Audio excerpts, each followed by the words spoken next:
this is an iHeart podcast.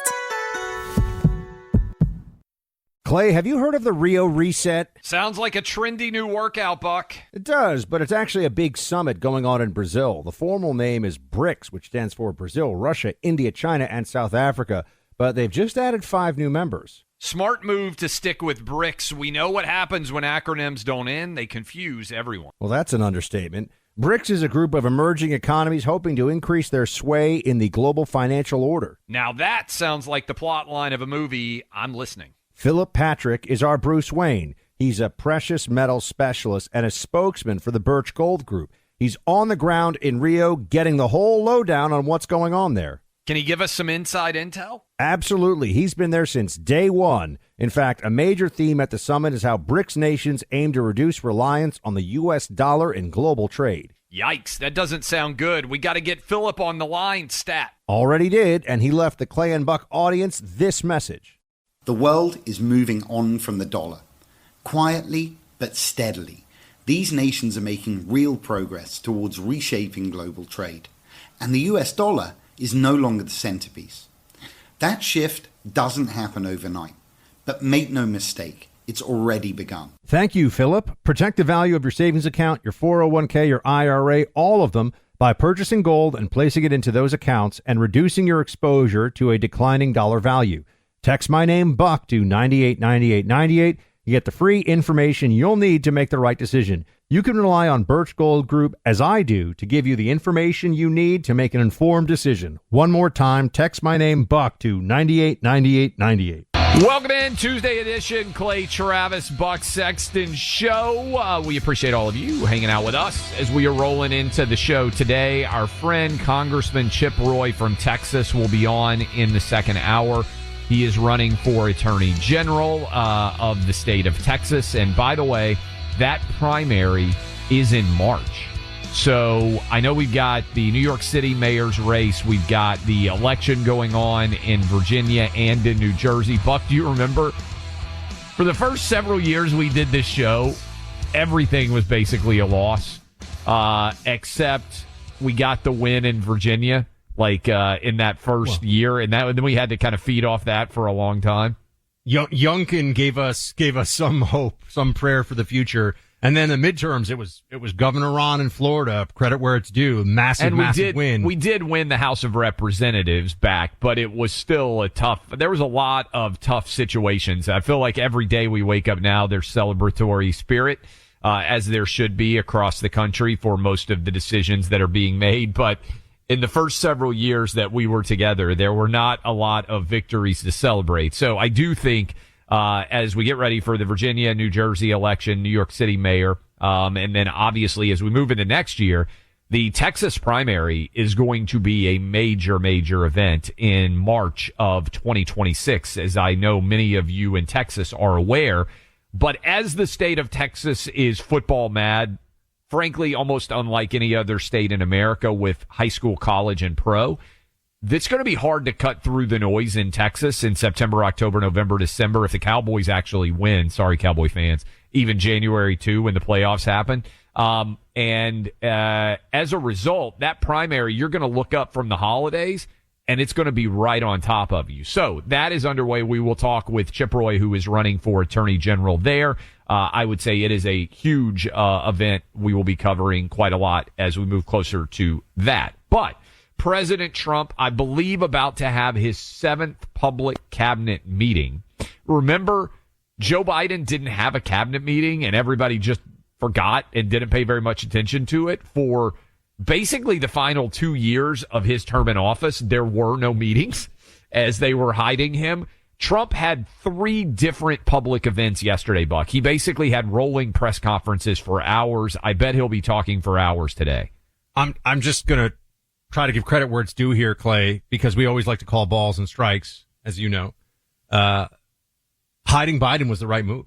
Yeah. This is, we can talk about how depraved and craven and everything it is, but hiding Biden was actually a pretty sound strategy. And I'm going to go even further. I think hiding Kamala probably would have been a better move for them. I know that the clamor maybe got too loud for her to appear in public, but it's better to have MSNBC pretend that you know who these people are than to actually see what they say when they don't have a script or a teleprompter in front of them. Remember, they didn't actually do an interview with Kamala Harris for a month. And then when they finally did one, I think it was with Dana Bash, if I remember correctly, on CNN, and Tim Walz was there with her. So they waited until, late August, if I remember correctly, before they even let her talk to anybody, which raised expectations. Unfortunately, even with that going on, she couldn't meet them. But I do think there is a story that is becoming pretty intriguing. And it is Joe Scarborough, probably and potentially still smarting from the public humiliation that he suffered, because he said that Joe Biden 2024 was just as good of a Biden as he had ever seen. In fact, the best version of Biden. And after the June 27th debate, I think Joe Scarborough was embarrassed on a level that it's hard to be embarrassed in public prognostication. And I think he has decided a bit to go to war with the diehard MSNBC viewing audience. Remember, he and Mika initially were very favorable with Trump. Then that relationship turned negative. Then they went and kissed the ring after Trump won re-election, which led many of the people in the MSNBC audience to be furious. The MSNBC audience has not been galvanized this time by the Trump administration. In fact, audience ratings have continued to be weak and to, frankly, collapse. And maybe that has emboldened Joe Scarborough to actually start being a journalist. Because, Buck, you shared this morning. I went and watched, and I got to give Joe Scarborough credit. He had on Chicago Mayor Brandon Johnson. And let's set the table here. I think brilliantly, in the summer months here, Trump has changed the agenda from basically tariffs and worrying about the economy because we're at record stock market highs. And he has said, we're going to go to war with violent crime. And D.C. was the first place that he decided to bring out the National Guard. I believe we are now, and correct me if I'm wrong, team, I think we're at either day 12 or day 13 without a murder in D.C. Overall crime rates have fallen precipitously. And now Trump is talking about bringing the National Guard to Chicago and Baltimore and other American cities that he believes have far too high of a crime rate. And Joe Scarborough asked Chicago Mayor Brandon Johnson this morning on MSNBC a very simple question. Would having more police officers make the city of Chicago safer? And I want to play, I'm going to call for each of these in succession. I want to play you the mayor of Chicago refusing to answer if more police officers would make the city safer. Here is part one. Would you also like to get federal funding to help put 5,000 more cops on the street in Chicago? Would that help drive down crime? Well, look, policing by itself is not the full strategy. No, I understand that. You've talked about the other things you want, and I said those are good and important programs, but I'm asking also, would 5,000 more police officers on the street in Chicago be helpful to go along with all of those social programs that a lot of cities are engaging in and having success with? Well, look, here's the best way I can put it, Joe, is that in the 90s when I was in high school, we had 3,000 more police officers and we had 900 people being murdered every single year in Chicago. It's just not policing alone. Okay, this continues. Well, can I just real, because the way we set this up is, would more cops be helpful? Joe Scarborough is actually conceding as part of his questioning here. He says, if we give you all the money you want for your violence interrupters, for your community organizers, for your, all these, by the way, things that do absolutely nothing. I know you'll find some radicals who will say, oh my gosh, the history of violence interrupters, please give me a break. Okay. Social workers. He says, with all that, would you also want more cops? And now, Clay, you can continue to work through that. It's astonishing, this guy, the mayor of Chicago. Here is part two. Mayor of Chicago, Brandon Johnson, he of the recent 6% approval rating, asked again, yes or no, would 5,000 cops help? MSNBC this morning. Of course, we want more detectives. I know it's not policing alone, but I know it's not policing alone. You've told me everything else you want.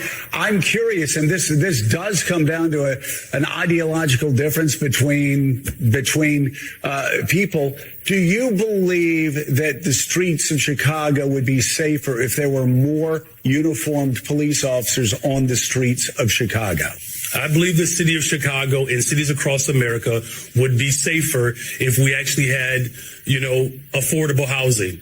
Look, okay, I'm not saying that we don't. That's not the question I asked. My question is, and I just need a yes or a no, do you believe the streets of Chicago would be safer if you got all of those other extraordinary programs put back into place, which do have a history of being successful, if that's complemented by having 5,000 more cops on the streets of Chicago? I don't believe that we should narrow it down to just police officers, Joe, is what I'm saying. That is an antiquated approach. Okay, it continues, Buck. And I just think I got to give Coach Joe Scarborough credit. He sounds a bit like me back in the day with Mike Pence when you just can't get an answer from a question that you think is actually an important one. Here is more. Brandon Johnson, mayor of Chicago, having his feet held to the fire on a simple question. Hey, would more cops help? Cut 3. I'm saying we've invested in detectives. Mr. Mayor, are you hearing what I'm saying? I'm agreeing with you that all of these other social programs are extraordinarily important. I just need a yes or a no, and then this will be the last time I ask. If you get all of those other social programs that 800 million that New York City does, Los Angeles, other people do with great success, would an additional 5,000 cops on the streets in Chicago help complement those programs to make Chicago safer? Look, we are working hard to make sure that our police department is fully supported. I don't believe that just simply putting out an arbitrary number around police officers is the answer. What I'm saying is policing and affordable housing, is policing and mental and behavioral health care services, is policing and youth employment. Okay, Clay, this is important, I think. Joe Scarborough is basically begging this guy. Yes. Begging. He's like, hey, moron, I'll give you everything else you want. We'll pretend all these programs that don't do a darn thing in any of these places that anyone can measure will also be in place here. But can you just say more cops would help with the crime problem? Could you please just say it? He won't say it. The mayor of Chicago, and it's because the mayor of Chicago is anti-cop. He's anti-law enforcement. He thinks cops are the problem. He thinks that crime in the south and west sides of Chicago, where there are a lot of homicides, even for an American city, a lot of homicides going on, he thinks that the issue is mass incarceration and over-policing, Clay. That's the bottom line. And he won't change his mind. Yes. And I think this is brilliant of Trump. I just think it is absolutely brilliant. And I am staggered at the stupidity of Democrats responding to this. Trump is trying to lower violent crime. In so doing, he is going to save more black lives by far than anyone who marched in BLM protests and argued for defunding the police ever did. In fact, that cost black lives. And most of you out there, white, black, Asian, Hispanic, gay, straight, male, female, all of you say, yeah, more cops would help. Why can Democrats not say it? Because the base of the Democrat Party still believes that police are the problem. They believe a lie. And I think this is why Trump has cut through the noise. And the results here, we sometimes talk, Buck, and I think it's important that there are two tracks on everything. Is it politically smart, and does it actually make the country better? Sometimes those don't overlap. Here they do. It's both politically smart and the country is better if we lower the overall rate of violent crime. And Trump has cut through the noise. And right now, the debate we're having in the summer of his first term is, should we have more police? And is Trump trying to lower violent crime too aggressively? It's brilliant. I got to give him credit for it. It is absolutely brilliant. And we're going to have more for you, by the way, because right now, just a couple minutes ago, Trump started a cabinet meeting, and you know what that means. It's a Trumpathon, everybody. He's got stuff on the economy, on crime, on Ukraine, on everything. We, because we have the best team in the radio business, are monitoring in real time as we talk to you, bringing you all of the highlights of this. We might even join it live if he gets onto a particular topic that we think is necessary to get into every detail about. But, Clay, the Trumpathon begins once again. No doubt. And we were just talking about violent crime, and it's also return to school season. Maybe you got a new kid that is driving for the first time to school. We've got that in the Travis household. Maybe you have got a kid or grandkid that's gone off to college for the first time. Maybe kid or grandkid has moved into a new apartment, new condo, new townhome. Maybe they are living on their own for the first time, or heck, maybe you just moved into a new house and you're a little bit nervous about what that neighborhood might be like. How about non-lethal methods to protect you and your family? We have every single one of these products in the Travis household, and you can as well with Sabre. You can save 15% on Sabre's mega bundle, extra projectiles, magazines, practice targets. You're going to love this, but also pepper spray. My 17-year-old's driving in the middle console of his vehicle, pepper spray, just in case he happens to have an issue when he's going to school or when he's pumping gas or when he's doing anything that might raise as an issue. Sabre's pepper sprays, pepper gels, and projectile devices made right here in the good old USA.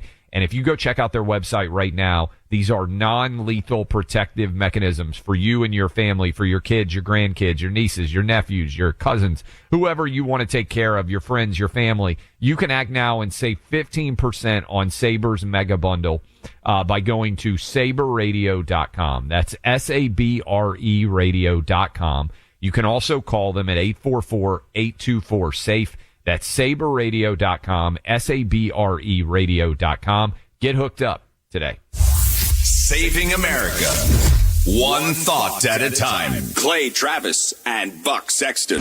Find them on the free iHeartRadio app or wherever you get your podcasts. Now you can stream Fox News live on the Fox One app. Stay on top of breaking news and the biggest stories live as they happen, all from the Fox voices you trust, bringing you the coverage you won't find anywhere else. Start your 7-day free trial today. Offers are subject to change. Go to Fox One for complete terms and conditions. Fox One, we live for live streaming now. Welcome in, everybody. It is the second hour of the Clay Travis and Buck Sexton show. We started off talking about the situation in Chicago and Trump trying to create a new paradigm of less crime in D.C. and then perhaps a template for other American cities as well. Trump has fired Federal Reserve Governor Lisa Cook. We didn't get into that yet. This is interesting, Clay, just because does the Federal Reserve exist outside of executive branch authority? If so, how?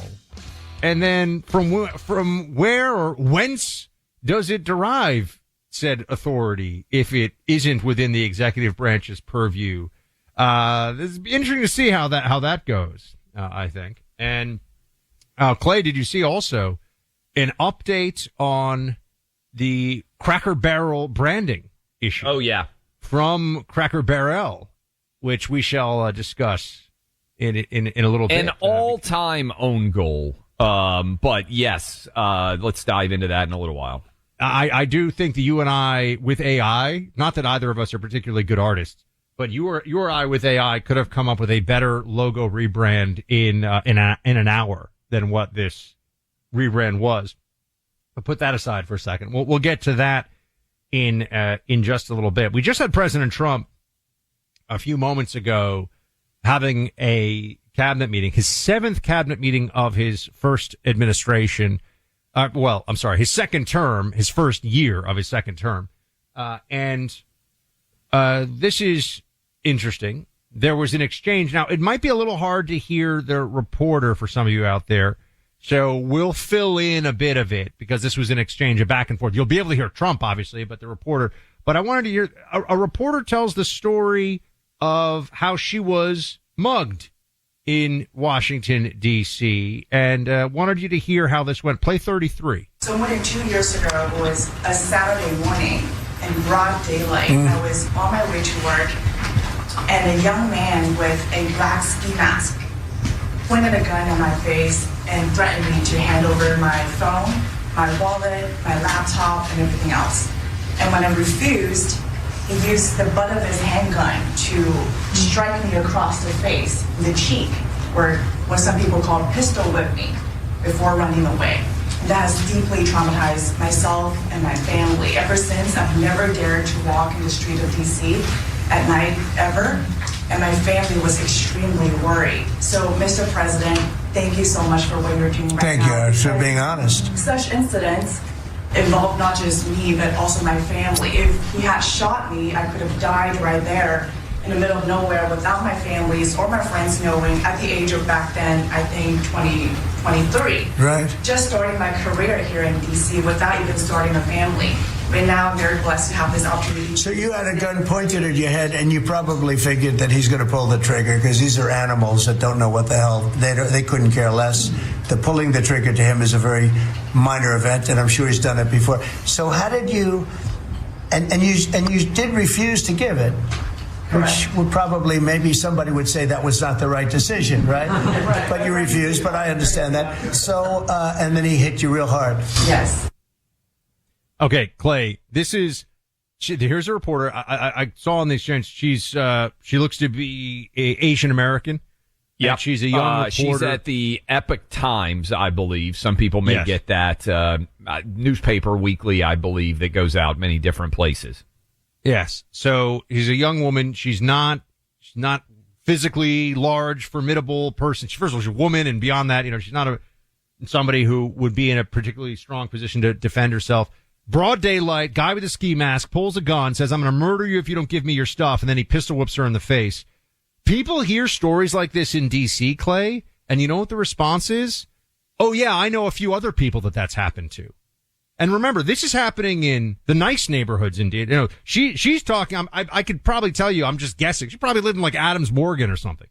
We're talking about in Northwest DC, this stuff happens. We're not even getting into how often this stuff goes on in Southeast DC. And here Trump actually continues on this exchange. So just wanted you to hear what's going on here. Here Trump continues with this. Oh, you want to jump in? Oh, sorry. No. I'm, much less serious news, but I've lost a major bet with my wife, so I was just texting her during the well, that's not as I thought you lost a bet with me, and I was going to say, no. Hold the phone, stop the press. That's always good news. This is all very serious, but Travis Kelce and Taylor Swift just got engaged, and I just got texted about it. So this is going to take over all the pop culture news. We're going to put a pin in that one. I get it. We're going to go back to... That's what I was doing. That was my face reacting to the news. That's you were fine. on it. It was usually when I react, face, it's like serious news. I can read his face usually, and I know when he's fired up to make a point or whatever. And he's an honest guy, and he's telling you we're having a very serious, important discussion, and he's fired up that he lost a bet over Travis Kelce and Taylor Swift. Honest man. We'll come back to that, Clay. We'll let you weigh in on that in a second. Let's get back here to this woman, this reporter, pistol whipped in the face. It's the whole thing. So remember, there's also the trauma of these things that lingers with individuals, especially for a woman to be attacked like this. I mean, it'd be trauma for a guy too, but for a woman to be attacked like this, broad daylight, guy has a ski mask on, and Trump and the reporter continue the exchange. Play 34. It's really amazing that you weren't shot. That was. I'm very blessed, and that's why having this opportunity to stand here to share my story today. One, I'm very grateful for God for allowing me to still survive to this day, but also to Mr. President. Thank you for now making D.C. safer. Thank you very much. For us, for our families, for my parents, on my behalf of my parents, and now my baby on the way. Thank you so much.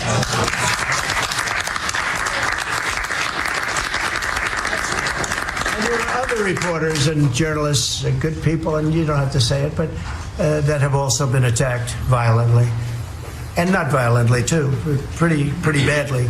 But and I bet you see a big difference in the streets right now. And this is only 12 days, but people are telling me they're going out to dinner now. They haven't. I told this to my friend, but I have a lot of friends that are going out to dinner all the time now in D.C. and they weren't doing it 12 days ago. They would never even think. One of my friends went out 5 times. It was 4 times the last time I told. Now it's 5 times. He said, I love going out to dinner, and restaurants are starting to open again. A lot of them closed because, nobody wanted to go into a restaurant. Nobody wanted to get to a restaurant or even sit in the restaurant. But you see a big difference now, don't you? I do. I do pass by Union Station every day on my way home, and I do feel a lot safer seeing the trucks right outside, seeing the National Guard troops members right outside. It just made me feel like I'm hopeful about these again, and one day hopefully we can raise our family here. Thank you very much. I think this is fantastic, and there's going to be a lot of criticism because we've got a cut, and I want to play it. This is cut 10, a woman at the DNC yesterday saying, ho-hum, there's not actually crimes like this because this is now where Democrats are relegated. Cut 10. Where does Trump go? Migrant crime, carjackings, the really lurid, awful stuff that is a crazy, crazy visual. Don't take the bait, because most Americans are more worried about how are we going to address mental health issues, the visible homelessness that we see on streets, and how do we deal with mental health and other issues that drive the sort of random incidents that scare all of us. That's what you should be talking about. That's where you should be focused. Don't take the bait in talking about migrant crime or carjackings or the things that actually don't matter to that many Americans. Don't take the bait on violent crime mattering to that many Americans. And I do think, again, this woman's story is echoed by almost everybody that is listening to us in the country, somewhere in a city, somewhere in your state. Innocent people are being victimized by crime, and Trump has just said, no longer. We're not going to stand for this. And Buck, 12 days since a murder happened in Washington, D.C. At some point, there will be a murder. But when I see 12 days, based on the history of Washington, D.C. and the summer over decades, at some point you have to start to say, hey, maybe this is not a total statistical anomaly. Maybe Trump really is starting to drive down violent crime in Washington, D.C. And this is why it's ultimately scary to Democrats. Because if Trump can do this, Trump shut down the border. Remember, the whole story that we heard for years was Congress has to act in order for there to be border security. Trump showed up and shut down the border security. And I think what's happening now with D.C. violent crime is Democrats are becoming terrified. Chicago, we started off, Baltimore, Memphis, Kansas City, New Orleans, whatever city you want to point to with a huge violent crime rate. It's a failure of will. It's a failure of caring enough to actually drive down crime. We can do it. If you look at what most of the homicides are in a place like Washington, D.C., they are not, it's not like people are having a random property dispute and they both pull out guns or something. It's overwhelmingly drug/gang related and theft/armed robbery crime related, right? I mean, this is people are being shot because someone's trying to take something from them, or people are being shot and or shooting at each other because they want to be able to sell drugs in a certain area without competition. I mean, this is what drives most of the homicides in a place like Washington, D.C. and a lot of places across the country. Those things can be made more difficult if there are more law enforcement officers on the streets, and if they are told that arrests will be turned over to prosecutors who will do something with those arrests. That's a huge component of this. Remember, law and order, dun dun, it's about the police who investigate crimes and the prosecutors who bring the offenders to justice in a court. It has to be a 1-2 punch. But Clay, of course you can address these things. You make it harder for somebody to get away with going and doing a drive-by shooting on a rival's turf. You make it harder for somebody to think, I'm going to put on a ski mask, as was done to this young female reporter, and in broad daylight pull out a gun and smack you in the face with it and think that I'm going to get away. This is really straightforward stuff. And I like that Trump is doing this for the reasons we've all discussed about saving lives and helping people and making the streets better. But also, don't let Democrats squirm out on this one. Yeah. Don't let them get away with what they're doing here, which is they are defending the status quo of unacceptable criminality in American cities. That's what they are doing. And again, 12 days without a murder. Are they going to be in a position where they're actually now rooting for murders to occur?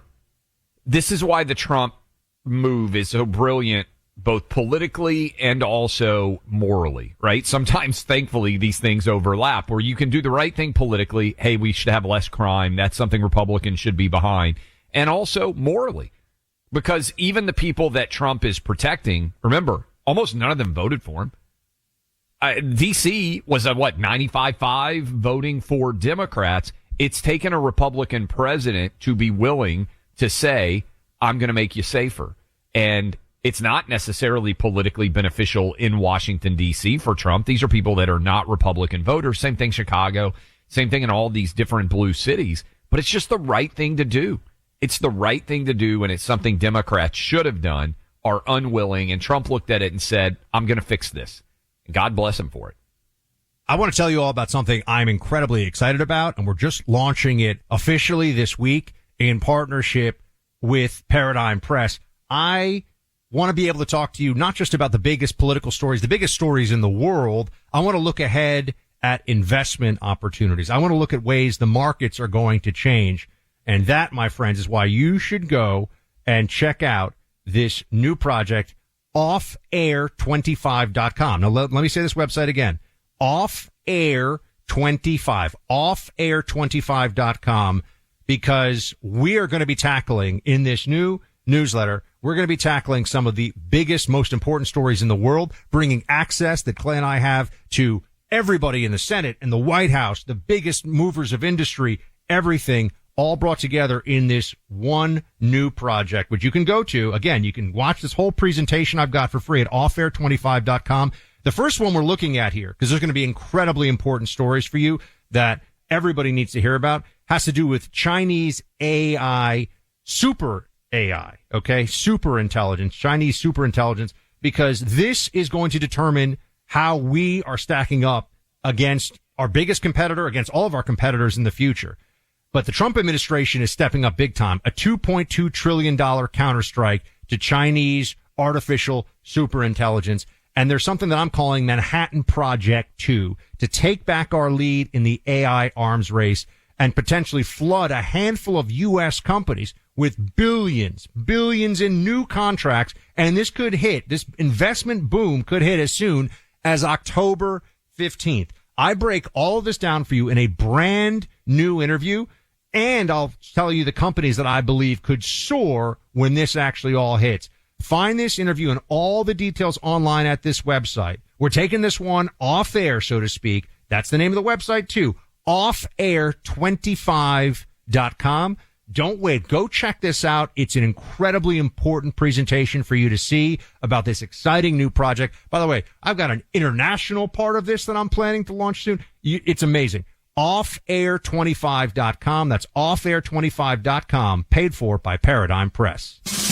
Want to be in the know when you're on the go? The Team 47 Podcast. Trump highlights from the week. Sundays at noon Eastern in the Clay and Buck podcast feed. Find it on the iHeartRadio app or wherever you get your podcasts.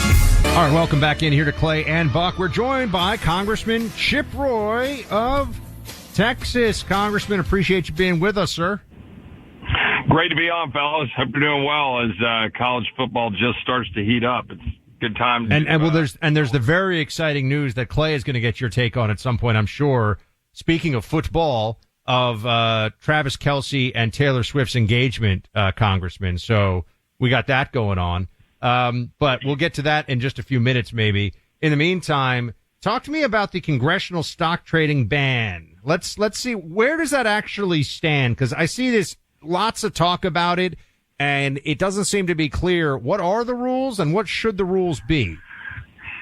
Well, thanks for that question. It's something that's been important to me for a long time. When I got to Congress, I introduced legislation in 2020 to address this issue because it just did not make sense to me that members of Congress were sitting here making serious decisions about key issues while they're also trading stocks directly impacted by it, right? Whether you're talking about breaking up big tech companies, you're talking about healthcare monopolies, you're talking about defense contractors.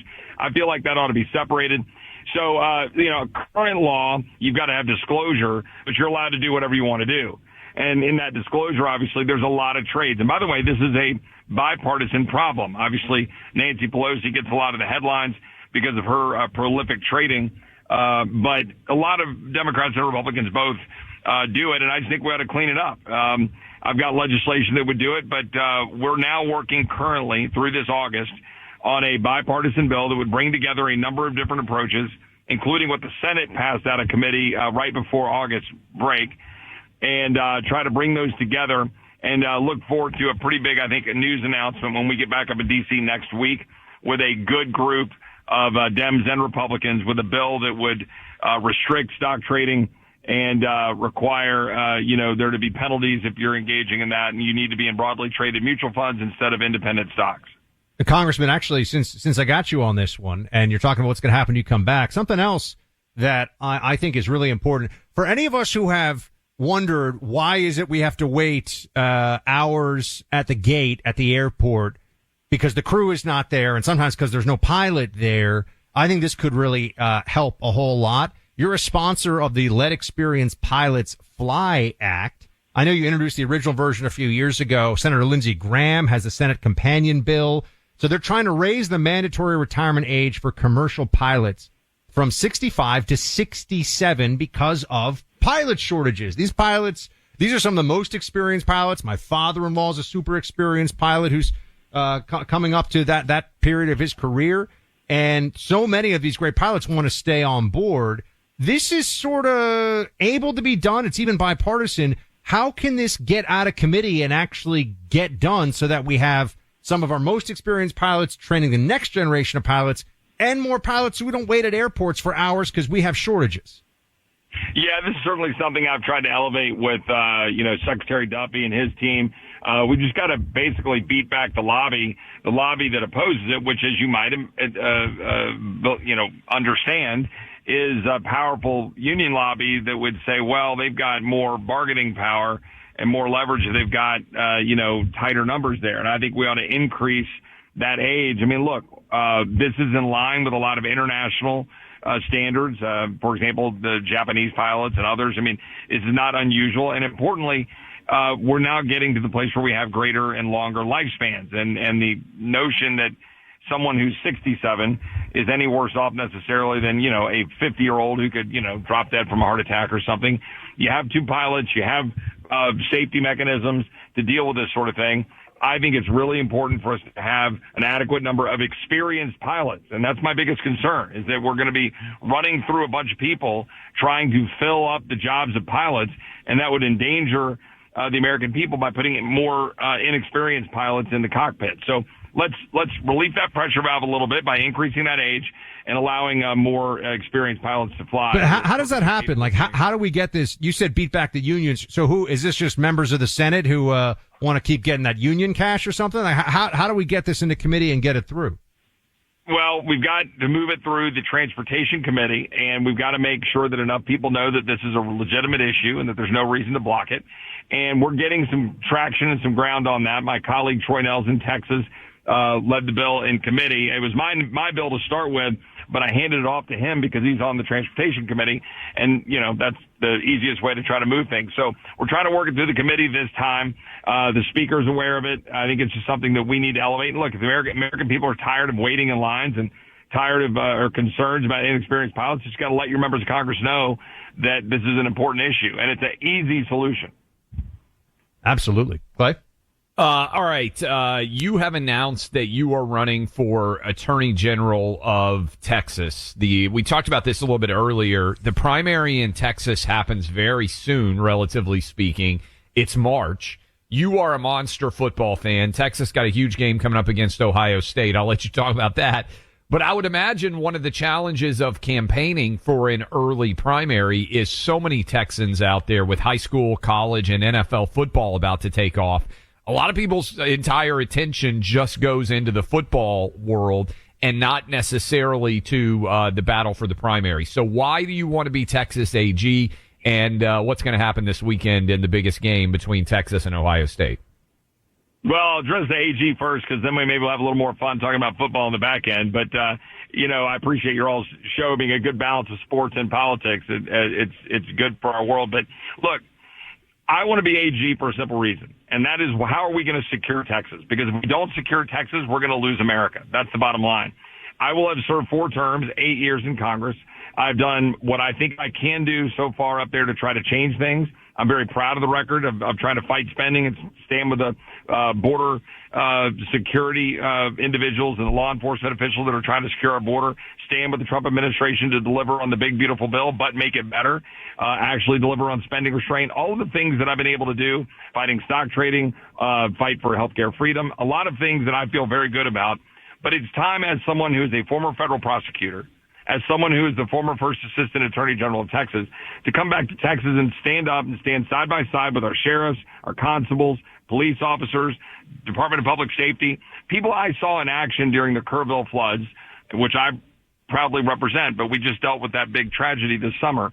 And I was working with law enforcement, and it just reminded me how important it is. And I can assure you, Texas will have no better advocate, no better partner as Chip Roy in the Office of the Attorney General, combating drug cartels, combating human traffickers, going after street-level thugs. The Office of the Attorney General has one of the biggest law firms in the state. It's the most important Attorney General's office in the country. And you got to have somebody ready on day one. Like I said, I've been there. I've been a prosecutor. I've been in the AG's office. And at the end of the day, you got to have somebody who's unafraid to fight and unafraid to win. And I've been doing that. And look, we're under assault by radical progressive leftists. You know, George Soros of funding DAs in Texas, guys. I mean, like, people don't realize how bad it is in our blue cities in Texas because of what George Soros and the radical leftists are doing. And we got to change that. We got to back the blue. We got to secure our streets. They don't realize how bad it is, the pressure at our border with the cartels, notwithstanding Trump, because he's doing the right job. But when you get another bad president like Biden, Texas has got to be even more prepared to hold that line. Hold the line against Chinese communists buying up our lands. Hold the line against faceless bureaucrats and corporations buying up our small businesses and making our health care more expensive. That's what the AG's office has a lot of power to do, and so I'd be ready to rumble on day one. All right. Well, sorry to cut you off, Buck. No, you go ahead. I would be stunned if he picked Ohio State, given that he's running for office in the state of Texas. But it is the biggest game of the weekend. 10 million plus people are going to be watching much of Texas for sure, much of Ohio. What happens this weekend between Texas and Ohio State? Well, look, obviously a lot is going to be riding on the arm of Arch Manning. I think Texas' defense is in a good position to be able to hold the line and be able to give him a little bit of room to deliver. I still like Texas in this. I know we're having to go up to Ohio State. I know that it's, a big game and the entire eyes of the nation, so to speak, are going to be looking at Texas here, to see what they can do. But I like our chances to get up there. And, look, I think, Arch has proved himself formidable and look, it's going to be a big game. Everybody's going to be watching it. But if Texas defense holds the line, it holds Ohio State, Arch will deliver. That's my basic summary. I always bet on Arch. That's a great take, by the way. I'm also on Texas. No, I'm just saying, Texas. And Arch is doing a great job. Well, look, I mean, hook 'em. It goes without saying. And, as a graduate of Texas Law School, I was going to pick Texas no matter what. But I actually believe what I just said. The spread's very close. I mean, look, it's close to a toss-up. I know the odds makers are giving a little edge to Ohio State and probably a home field advantage. But I like Texas. I like our energy. I like where we are. I like what Sarkeesian's philosophy is. I like what I'm seeing out of the entire university. And even though my Aggie wife might have to hold her nose when we're watching the game over the weekend, and my Red Raider father as well, we'll all be pulling for the state of Texas this weekend. Oh, well, good luck on the campaign. We know it's going to be a crazy fall for you as you get ready for that, late winter, technically, primary season. And good luck to the Longhorns this weekend. I know we probably just alienated. I know. I'm going to get deluged from Ohio because I think we're number one in Cincinnati, Columbus, and also Cleveland at different times of the year. So we're going to get lit up here. But, Congressman, we appreciate you. Good luck in the AG campaign. Hey, God bless you guys. Take care.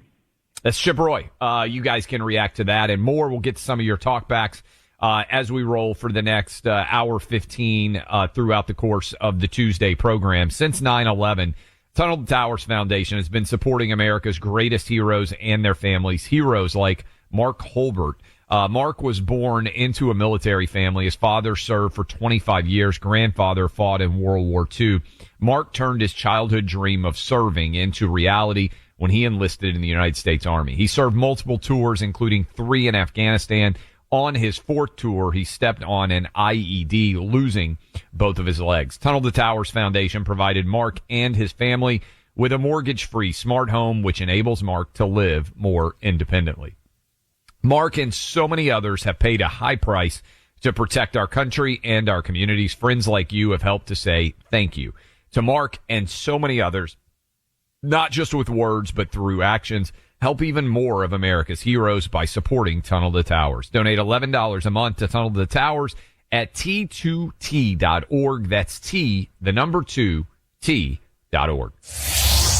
News you can count on, and some laughs too. Clay Travis and Buck Sexton. Find them on the free iHeartRadio app or wherever you get your podcasts. Now you can stream Fox News live on the Fox One app. Stay on top of breaking news and the biggest stories live as they happen, all from the Fox voices you trust, bringing you the coverage you won't find anywhere else. Start your 7-day free trial today. Offers are subject to change. Go to Fox One for complete terms and conditions. Fox One, we live for live, streaming now.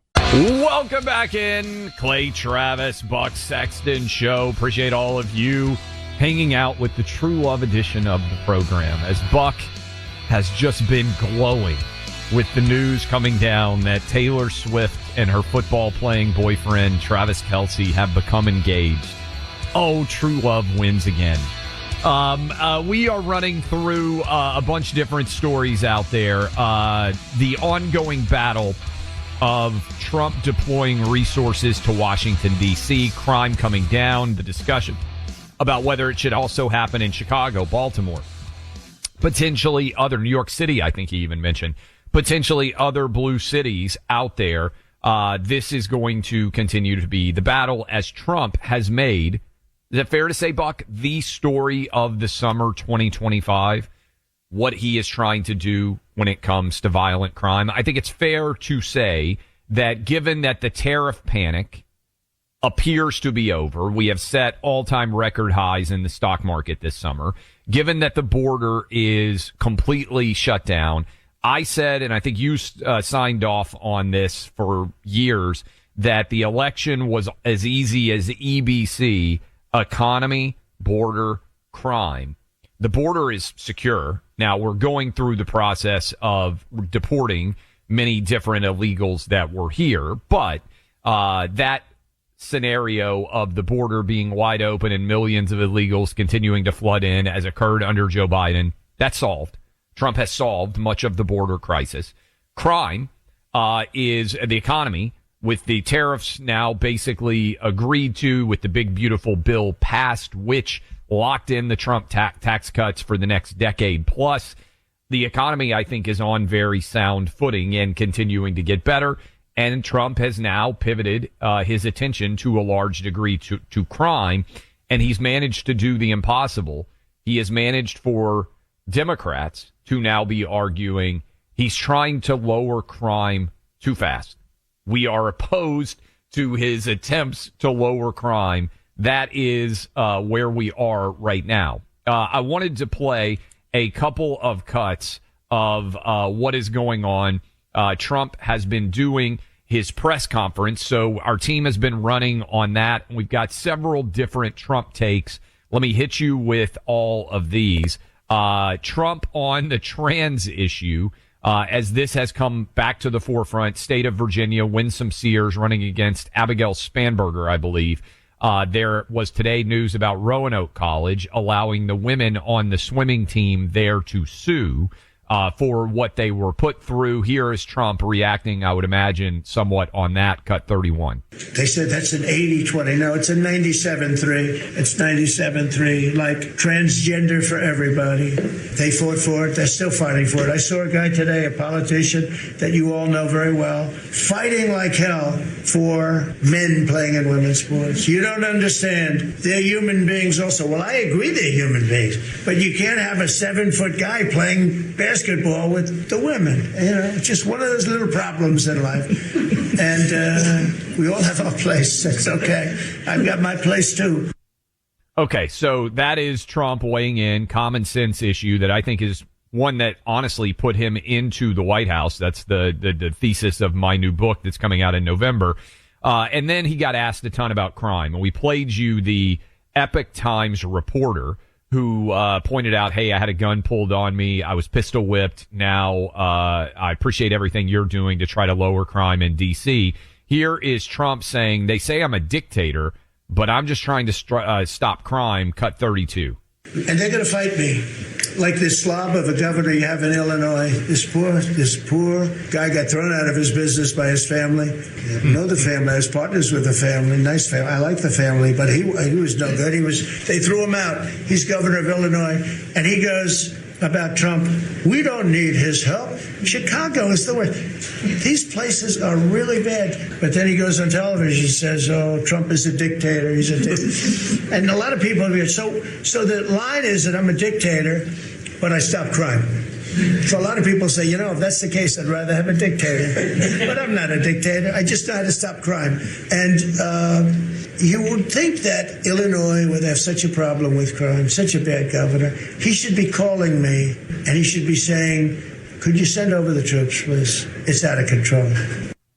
Okay, so this is the topic. Trump has pivoted it, and Buck, Democrats are now arguing, as Trump said, he's a dictator. He's working too hard to try to lower crime. It's kind of crazy.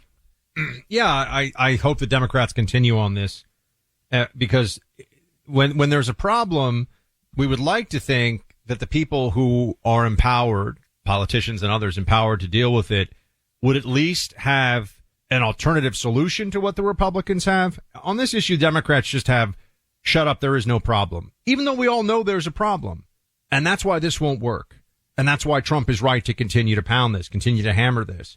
We hammered Democrats on the border, and sure enough, that was a critical issue in this last election cycle, and one that we were able to now, with Trump in charge, prove beyond any doubt was a choice, not an inevitable reality. As in, the open border did not have to happen. Trump showed that the people saying that it was a choice, that was correct. It was a choice, and we've made another choice now. We can do the same thing with crime. And this is, I think, you see people say this, Clay, online too. Hey, you can just do things when you're in power. You don't have to actually, mother may I with the Democrats all the time. You can find areas where things can be improved and just do them and show people. And then that affects the political outcome too, because results are nice. I think we grew up in a political climate, Clay, just very broadly speaking, of politicians all lie. Nothing ever gets done. It's all a uniparty. I think Trump has shattered that narrative more than anybody else we've seen in our lifetime, where it's just, it has to be this way. Go along to get along. The Potomac two-step, all this stuff. Nonsense. And on this issue of crime, by the way, the timing on this is perfect.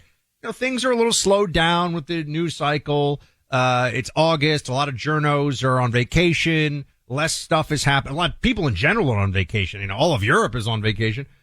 So this is a great moment to bring focus to this issue and to show people where the two sides stand. So saying he's a dictator, it's just so pathetic after all. What is the dictatorship? What's the issue here? Really ask this. What's the downside of what he has done? What, we're going to pretend the Democrats care about spending all the overtime, that's been spent on this. Oh, no, I'm sorry. This is where I come back to, both politically and morally. This is the right choice. Politically, it's smart because being against crime is something that the vast majority of Americans are connected to and care a great deal about. So it's good to be on this side. Morally, it's better if less people die.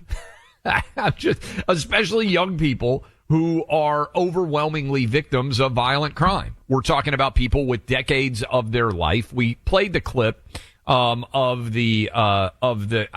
this even makes me a little bit sick, and I bet it's going to make you sick to the stomach to even think about too, Buck, now that you're a dad. We played the woman who talked about being a victim of violent crime, getting pistol whipped, and then she said now she feels very fortunate. She's pregnant and she's going to have a baby, and she wants the city to be safer. One of the worst things, and I'm going to be dark, One of the worst things that could happen to anyone out there is that your child is a victim of violent crime. That woman in the press conference, and I give her credit, from the Epoch Times, talked about the psychic trauma that she still feels from the attack that she had levied against her, the violent crime attempt. I would also point out that anyone who loses a child is dealing with psychic trauma for the rest of their lives. And when you consider who tends to be the victims of violent crime, it is overwhelmingly young men. And their moms are never going to recover. So leave aside politics. We should do everything we can to make it the case that there are less victims of violent crime in America. And I give tremendous credit to Trump for this, because a lot of politicians assume that things should stay as they are. Trump's radical gift is he looks at problems and he actually tries to come up with solutions. Hey, why don't we fix this? And again, I think it's the builder background, because any of you out there that have worked in housing or building, and it does, by the way, it doesn't have to be just a building. It can be building a business. All you do all day long is find problems and try to solve them. That's how you build a business. A successful business is really just an exercise in problem solving. How do we increase our profit margin? How do we hire the right people? How do we look at this situation and solve it to create a better situation? Trump comes in with fresh eyes because he's not a lifelong politician. And I think, frankly, when he looked at the data and realized we have a 30x murder rate in Washington, D.C. compared to London and Paris, that's unacceptable. And I think a lot of left-wing journos, they're rich, they live in gated communities, they oftentimes have security to help protect them at their jobs. They don't want to acknowledge the problem because Democrats aren't solving it. And if Trump comes in and solves it, like he solved the border, it would require them being honest and giving him some credit. And what's unique about this is Trump is actually trying to save the lives of people in cities who either didn't vote or were highly unlikely to vote for him based on statistics. So he's doing the right thing, even though it doesn't necessarily benefit his base. The reality is Washington, D.C. voted more than any community in America against Trump, and Trump's still saying, okay, they may not have voted for me, but I want them to be safer. I want less of them to die. It's actually an incredibly noble goal. Look, when I lived in New York City, Bloomberg was essentially a Democrat. I know he was technically ran as a Republican, but he was doing a good job and he was keeping crime down, and I was thankful for it. And I actually remember early in my career saying some nice things about Mayor Bloomberg as mayor, and people getting angry at me because, yeah, is he bad? Was he a little nanny state on the big sodas? Sure. Is he horrible on guns? Sure. But did he keep the city running in a way that it was efficient and safe? Yeah. And so that matters. So you would think that there are some things that can transcend just the most basic tribal politics. Like, if you're doing a good job making me safer in my city, I am thankful for that, and I approve of, or I agree with that. No, Democrats, they would rather be unsafe and Trump be wrong than be safe and have to say thank you to Trump. I think that's really an explanation of Trump derangement syndrome. Yes. I mean, they had that one. Did you see the lady that went viral where she said in Chicago, I was attacked and my wrist was broken in a violent assault, but I don't want crime to decline because I don't want Trump to be involved? And this I didn't see that, but I know that mentality is pervasive. Unfortunately, these libs are nuts. That's what I'm saying. This woman did a whole video that went mega viral where she said, I would rather be physically assaulted and have my safety questioned than to have Trump in position of power in any way in Chicago. And I think it goes directly to your point. When you are actively supporting policies that put you and your family in danger because you disagree with the politician putting them in place, your brain is broken and you are not behaving logically or rationally. Cell phones aren't meant to last forever. They're built to be tough, but the inner workings of a cell phone slow down over time, just like a laptop, maybe even more quickly. But thanks to Pure Talk, your cell phone is something you can upgrade very easily. If it's time, switch to Pure Talk this month. They're going to give you a Samsung Galaxy A36 for free with a $35 a month qualifying plan. Those $35 a month provide unlimited talk, text, and plenty of data, and a free Samsung phone with scratch-resistant Gorilla Glass and a battery that lasts all day, all on America's most dependable 5G network. Look, supporting companies like Pure Talk is a good thing. You win by cutting your cell phone bill in half. They win by hiring more Americans and helping more veterans. Make the switch in as little as 10 minutes. Dial pound 250 and say the keywords Clay and Buck to get your free phone today. That's pound 250. Say Clay and Buck to switch to America's wireless company, Pure Talk. Clay Travis and Buck Sexton. Mic drops that never sounded so good. Find them on the free iHeartRadio app or wherever you get your podcasts. This is an iHeart podcast.